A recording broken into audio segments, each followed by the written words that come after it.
was the dawn of a new season for the Dallas Cowboys. 1967 had ended for them like the year before it, with a saddening loss to the Green Bay Packers in the NFL championship game. The new season was full of promise, but bitter memories of a frozen December still lingered with the Cowboys.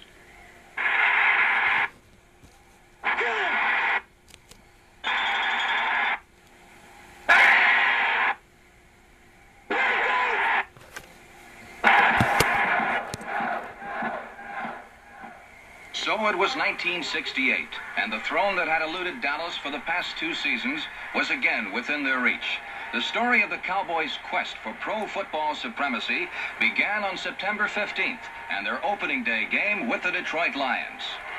In a spectacular display of defensive and offensive football, the Cowboys crushed Detroit 59-13.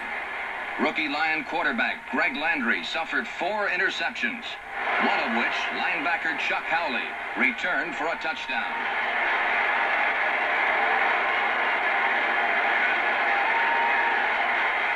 Offensively, Dallas heroes were many, but quarterback Meredith was the most prominent, as he completed 14 of his first 17 passes and gave the Cowboys a huge 31-6 halftime lead.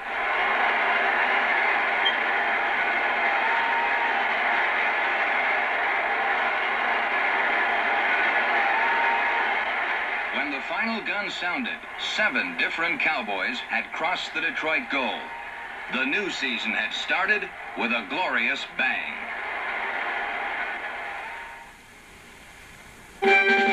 The Cleveland Browns were the Cowboys' second opponent. A withering rush left Browns quarterback Frank Ryan bruised and battered on the floor of the Cotton Bowl.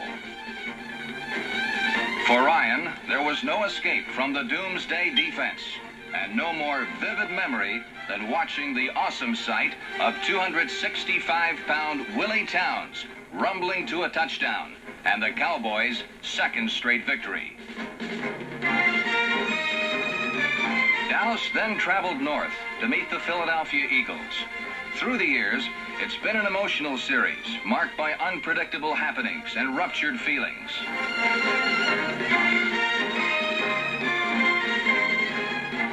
After a succession of fumbles, interceptions, and odd plays, the Cowboys stole the game from the Eagles and left them completely frustrated. Victory number 4 was a costly one for Dallas.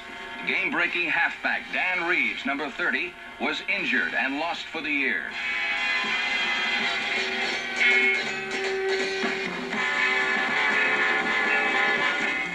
Les Shy filled in superbly for Reeves, and place kicker Mike Clark boomed a 50-yard field goal to ensure a hard-earned 27-10 win. The bright glow of 4 straight victories was tempered by the loss of Reeves. Dallas would have to replace the irreplaceable. In a game of specialists, he was a genuine triple threat who ran, passed, and caught with equal effect.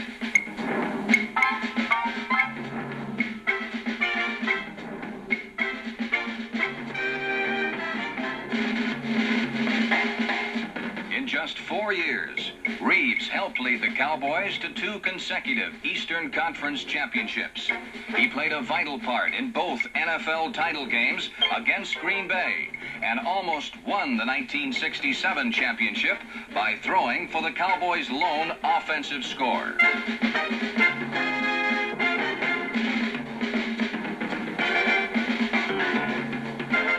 Reeves always seemed to find the right place when a game needed to be won. And in the Cowboys' first 3 victories of 1968, he had scored at least once in every game. As the 5th game of the season approached, Dallas fans asked the question, could the Cowboys run and win without Dan Reeves? In a rematch with the Eagles, the question was answered, as 4 different Cowboy backs ran wild.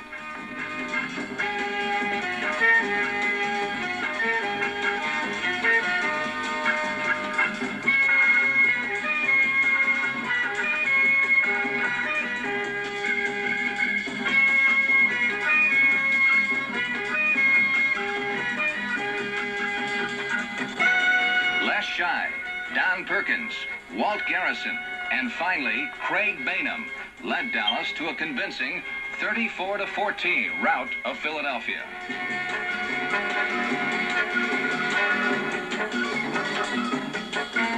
The Cowboys next met the Minnesota Vikings in the season's 6th game. Head coach Tom Landry saw his team sputter and stall and barely managed to collect victory number 6 and remain undefeated. For Tom Landry and his Cowboys, the first real test was just 1 week away.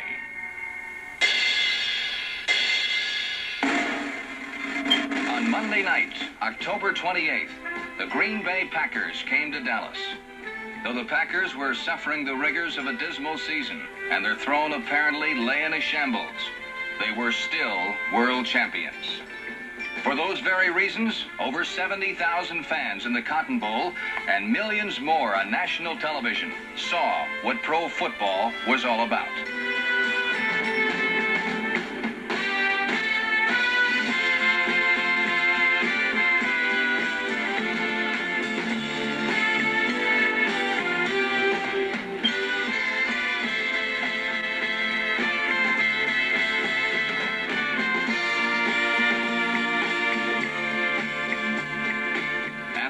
The touchdowns, the long runs, and the breath-robbing tackles. It was not Green Bay's throne, but Dallas' perfect record that now lay in a shambles.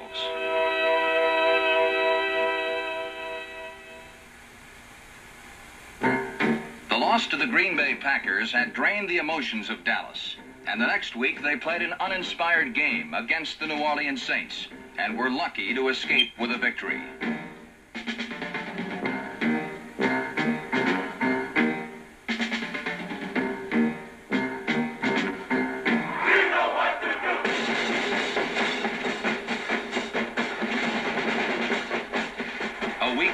Against the Giants, the Cowboys stumbled backwards in a horrible nightmare and lost again.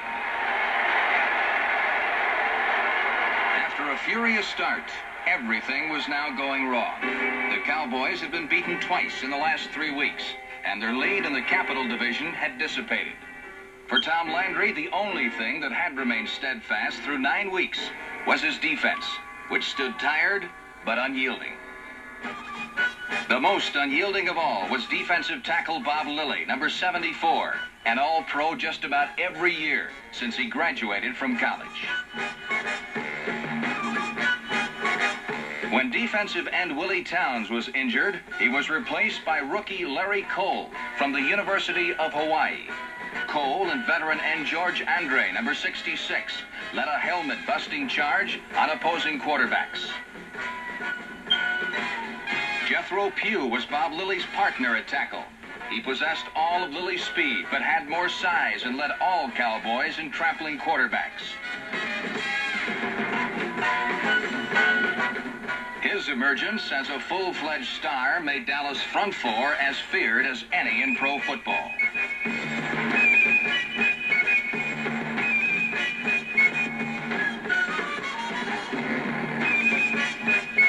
Backing up the front four were 3 veteran linebackers. In the middle was Leroy Jordan, a master at diagnosing any type of play and stopping it cold. The outside linebackers were number 52, Dave Edwards, whose speed and strength made him a raging blitzer, and number 54, Chuck Howley, wise and tough after a decade of playing in the Sunday Wars. The last line of the defense was the secondary. Their mission was to stop the play any way possible.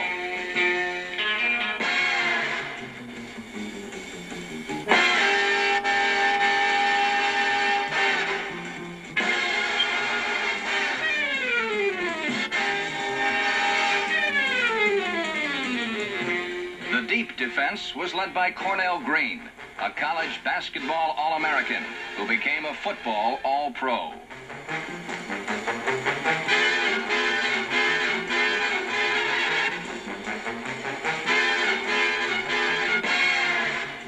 Green lent maturity to young Mike Johnson, number 23, and number 21, Dick Daniels.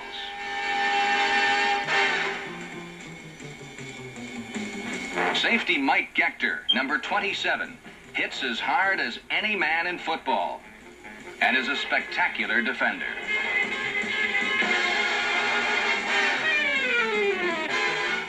Versatile Mel Renfro, number 20, who started the season as an All-Pro safety, ended the year at cornerback, and may also become an All-Pro at that position.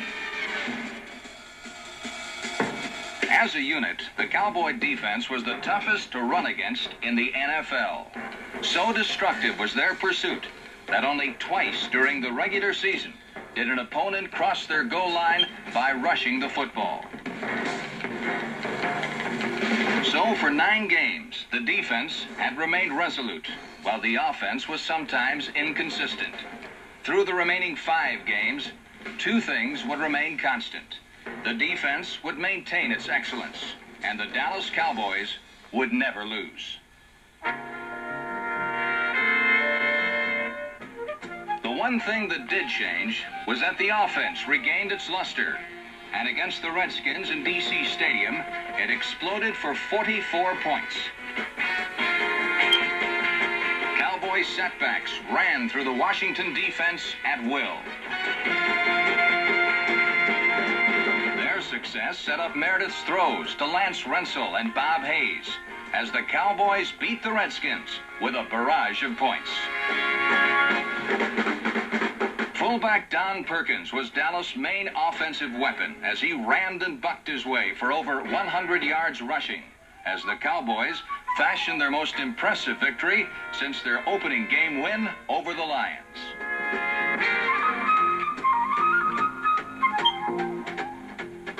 Even an injury to Cowboy quarterback Don Meredith didn't affect Dallas' fortunes. The next week, against the Chicago Bears, Craig Morton directed them to an equally impressive 34-3 triumph. On Thanksgiving night, Jethro Pugh destroyed the Washington Redskins and personally gift-wrapped victory number 10.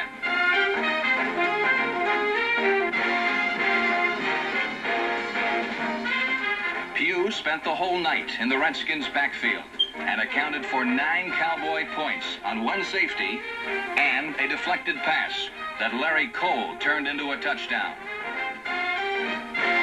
All in all, it was a big night for defense in Dallas. The Pittsburgh Steelers were the Cowboys' 4th straight victim since the loss to the Giants. Quarterback Don Meredith and the Cowboy offense showcased the NFL's highest-scoring machine, and Bob Hayes treated Dallas fans to a dazzling display of flat-out speed.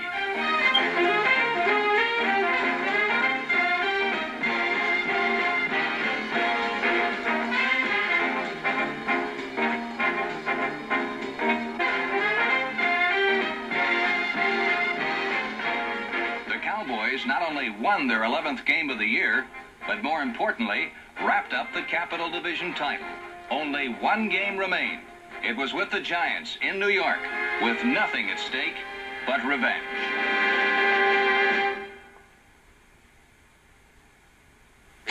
Yankee Stadium, home of the scrambling man, Fran Tarkenton. 2 wins over Dallas would salvage the Giants' season. Victory number 12 would not be an easy one.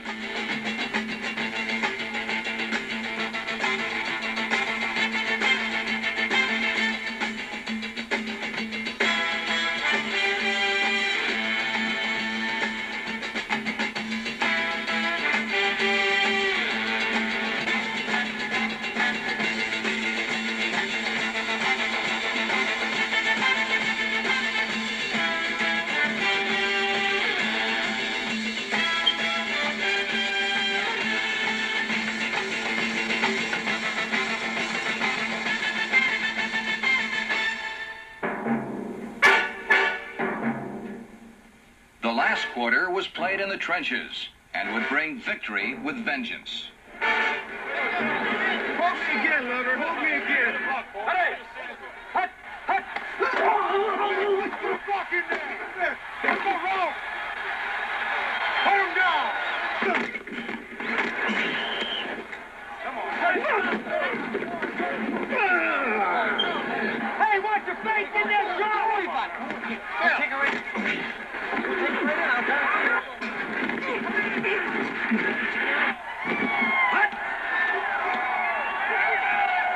you got it. 298. The aftermath of 60 minutes of furious collision had given Dallas its 12th victory in 14 games, and the Cowboys' best record in their short 9-year history. While the defense had carried the team through the first half of 1968, it was the offense, led by quarterback Don Meredith, that had endured some perilous moments, yet produced another division title. The Cowboys looked to Meredith for leadership. He provides that leadership by ignoring pressure. And when Meredith is healthy, he can throw a football as well as any man alive.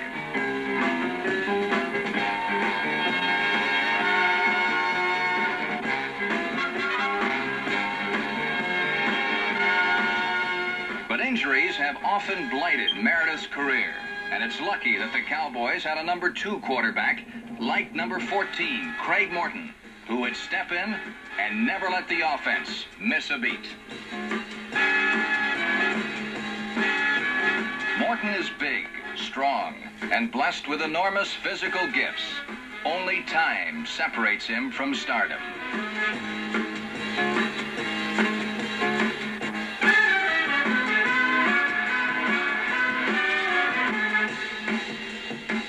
There were 5 reasons why Dallas led the NFL in scoring. Their names were Ralph Neely, Tony Liscio, John Nyland, John Wilbur, and Malcolm Walker. These men formed the Cowboys' offensive line. Behind them were 3 talented setbacks. There was number 32, Walt Garrison, who guaranteed the Cowboys at least 6 yards every time he touched the ball.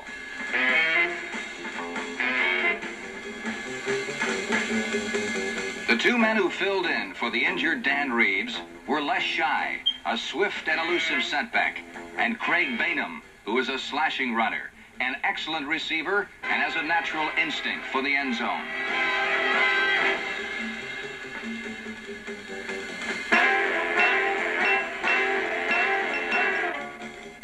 Shy and Bainham both had the ability to produce the game-busting play. But the real key to the Cowboys' running attack was fullback Don Perkins, the NFL's 5th all-time leading rusher. At 5'10" and 200 pounds, Perkins doesn't seem suited to running over people, but that's exactly what he does. By launching his body like a missile, Perkins doesn't go around people. He goes through them.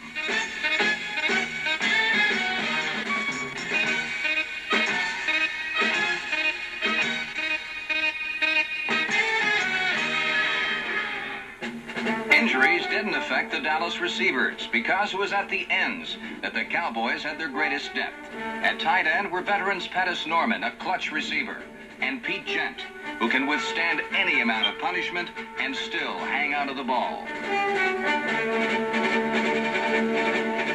The most dangerous sprint and catch experts were smooth-striding rookie Dennis Homan from Alabama and Lance Rensel, number 19, who has few peers at being alone when the ball arrives.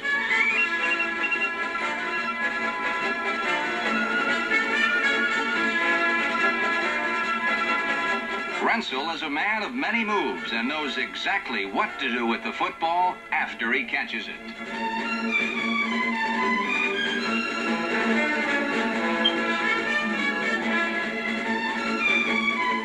He has the flair for the spectacular play and catches just about anything he touches.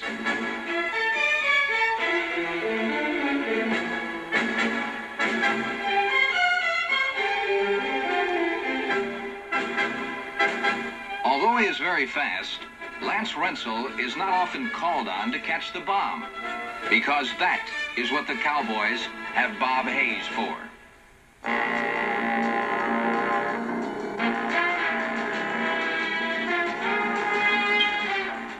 Pro football has not eroded his Olympic speed. In fact, Hayes claims that every year he gets even faster.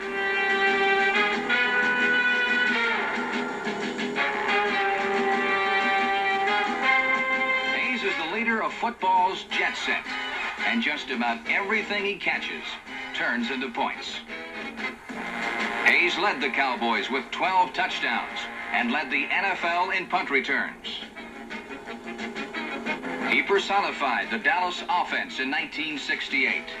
Sophisticated, varied, and quick striking, the offense had the ability to score points in clusters from anywhere on the field.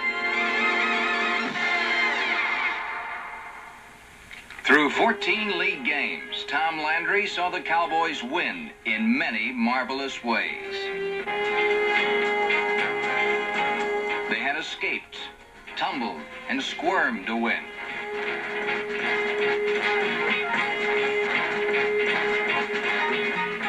They had won by a kick, when they were injured, and by inches. They had gambled with a flair. They had won passing, and they had won receiving. They had turned a loss into a first down, and that first down into a touchdown.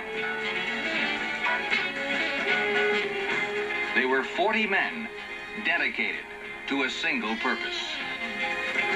Now, as those 40 men prepared to meet the Cleveland Browns in the Eastern Conference playoff, they would have to blend all the ways that they had won into one game.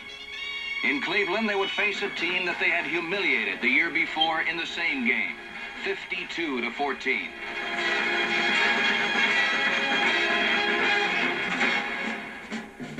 Within one game of the NFL championship, the Cowboys watched the elusive throne slip away from them once again.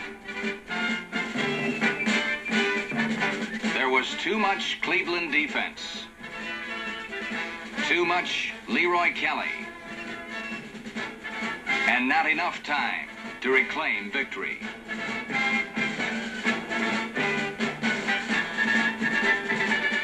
After so much had been accomplished, there now seemed to be so little. It was a harsh realization for the Cowboys and their coach that for the third straight year, there would be no championship. For Cowboy fans, the sadness was just as great. But for the thousands that had poured into the Cotton Bowl each Sunday, there was still one more game. In the Playoff Bowl in Miami, the Cowboys rebounded from near defeat to triumph over the Minnesota Vikings.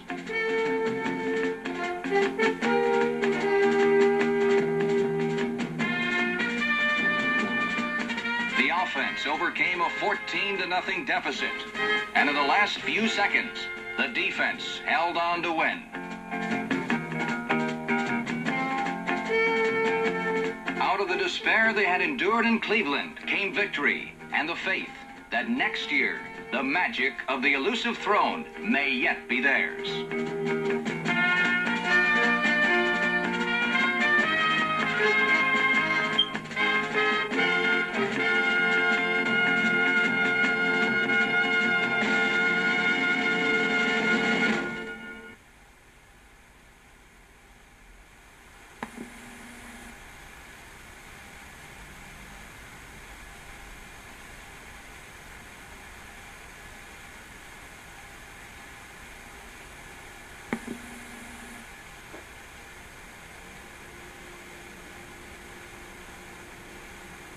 Full quarter.